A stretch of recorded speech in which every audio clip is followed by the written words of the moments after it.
Hello and welcome. My name is JesseMcDesign. Today we're going to be turning faux skeleton bones into some fancy Gothic home decor. Let's get started.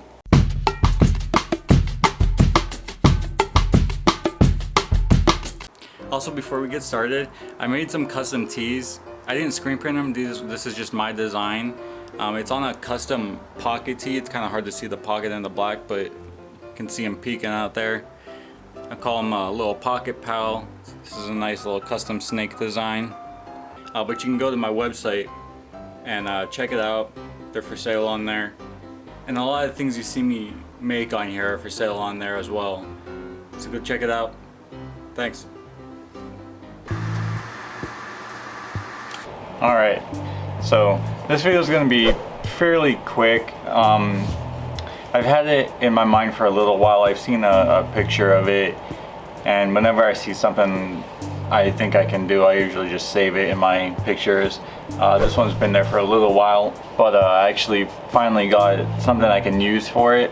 It's well, you saw the thumbnail and everything, so I actually have these femur bones left over from a Halloween whole skeleton where I'm using the torso as like one of those floral lamp things. I haven't got to that project yet, but these are, I'm not going to be using them. I was going to use them maybe in the pot, or I have some other stuff I just lay around as like decoration and stuff, but these are perfect for what I want to use them for. These are obviously fake, so there's all these like weird joint holes and all kinds of screw holes and just all this nonsense that kind of takes away from some of it. So I went out and got some clay. I got some of this like a modeling foam. It's like that soft, weird, not really clay, but it's like the foam clay. I'm going to use that to fill up most of these bigger gaps. And then I got this paper clay, and I think this will work better for the smaller stuff and really doing some fine tuning with some actual clay and just maybe adjusting some stuff here and there. I might make them a little more flat maybe and wide. We'll see how much clay I actually have and how well this actually works, but just so I have like more of a flat space to paint on. But first things first, I want to go ahead and sand this a little bit. One, for adhesion of the clay. I don't really know if that makes a difference, but afterwards of the paint that we're gonna paint on it anyway. And also from the mold seams, I don't know if you can see it really, but down both sides there's the seam from the mold that came in, the plastic mold. So I want to try and sand some of that away as well. I want to make these look, you know, fairly decent, as realistic as possible, even though we're gonna end up possibly at least one of them will paint black, and then maybe the other one will leave a bone color to it. Who knows? We'll see. So now we're gonna get to some sanding.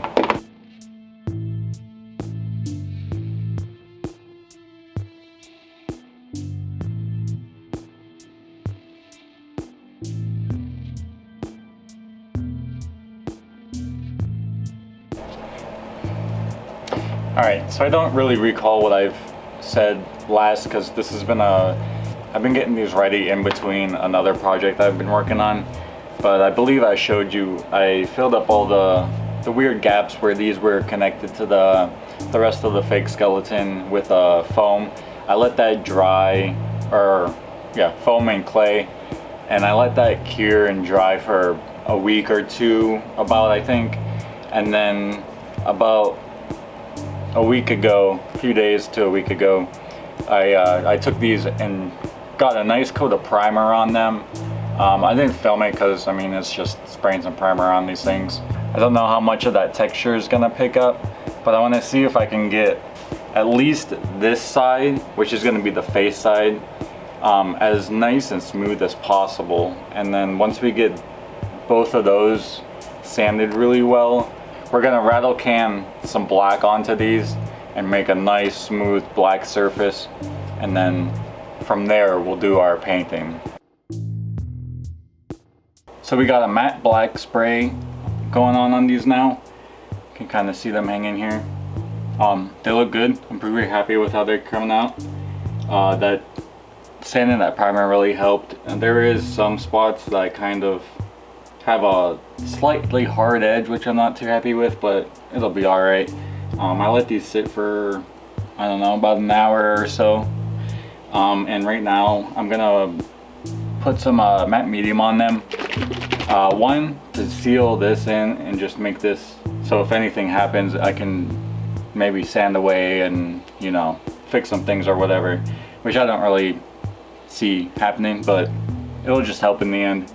So I'm gonna apply some of this, and then that'll also help for when we go and draw our design on. If we have to erase that design, it'll be easy, and it won't be messing with this black. We can really clean it off if we have to or whatever, but we're gonna do that now, and then we're gonna be able to let these dry for a couple hours at least before we do that, to make sure that they're very cured and nothing weird's gonna happen when we go and do our final design with the gold sign paint that we're gonna use.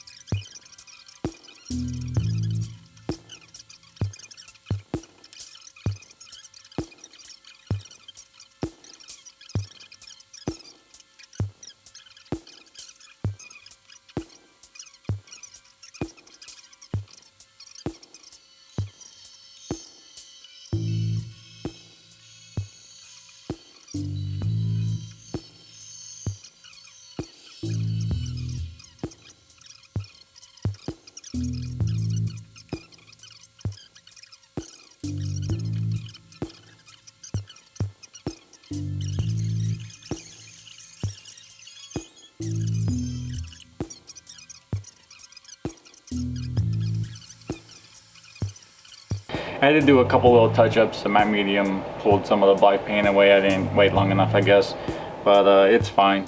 I'm not too worried about it. But what I'm gonna do now is pull up a couple of references I found, and we're gonna slightly sketch out our design onto these. I'm gonna do a mirrored design. They're both kind of the same, but just opposites. And what I'm gonna use is this, I believe it's a chalk pencil is what it's called, and it's white. It's usually used for it's usually used on fabrics and when you're doing sewing projects and stuff like that, but it works perfect for this.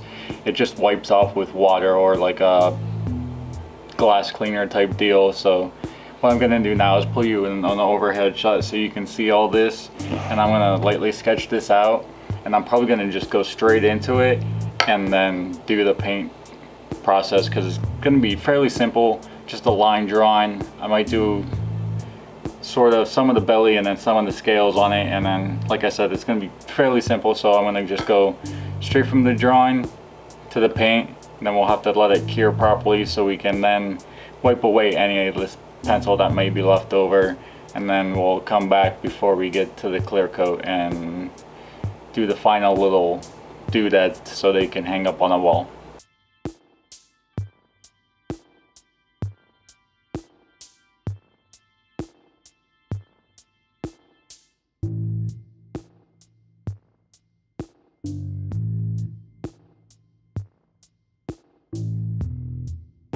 Okay, like I said, that was pretty quick. They were fairly simple.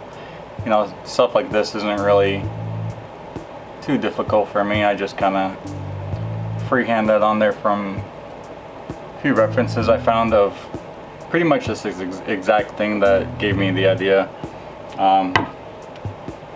You know, just threw some skill. I ended up throwing a little bit of texture in there too, just to make it a little more interesting than just simple line drawing. We'll have to wait for that to dry to clean up some of the pencil inside there like I was talking about. But while we do that, I went ahead, I found I have some of these little eyelets, and what we're gonna do is where I had those tacks in for painting, we're simply gonna screw these in and then cut this chain into pieces and use this to connect the loops so we can attach these to the wall and hang them real nice.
And there you have it.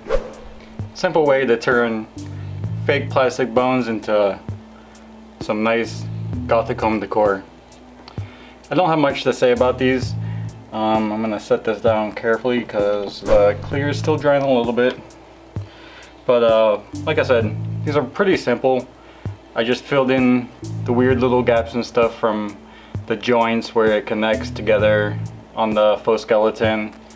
These were leftovers from another project that I was gonna use as just like accent pieces, but I decided to, you know, let's get fancy with it, make some little decor pieces.